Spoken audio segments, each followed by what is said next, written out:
My name is Sheridan Swallow, and I am proud to be a trustee of the Royal Humane Society.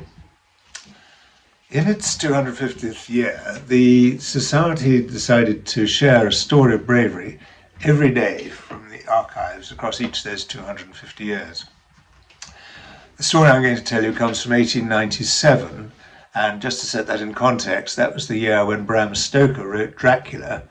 Interestingly enough, 15 years earlier, Bram himself won the Royal Humane Society Bronze Award for attempting to save the life of a man from the River Thames. It was also the year when the first electric bicycle was produced by Hosea Libby. So here's the story, and I'm going to tell it in the words it was written in the language of the day. At 2 a.m. on the morning of the 2nd of December 1897, while the schooner Dolphin was on a voyage from the coast port of Principal to Bluefields in Nicaragua, she was struck by a sudden squall and capsized. The crew, who were on deck at the time, managed to reach the bottom of the upturned vessel. But there were 2 passengers who had been in the cabin, and they were not so fortunate, and they were imprisoned and stayed there as the vessel turned over and were trapped. In response to repeated knocking coming through the base of the hull to the crew sitting on the upturned base, they realized that these 2 men were trapped inside, and it was decided that somehow they must be rescued from their perilous position. And Wilson McField, the second hand, volunteered to make the attempt. Taking a rope, he dived from the, as it were, the base of the boat, but from high up, and made his way into the cabin where the men were.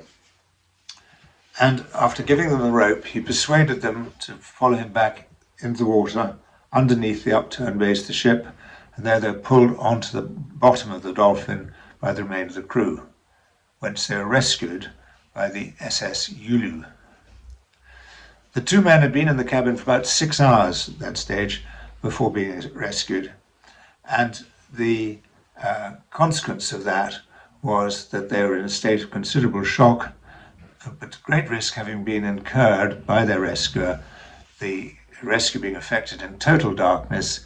They were saved and duly recovered.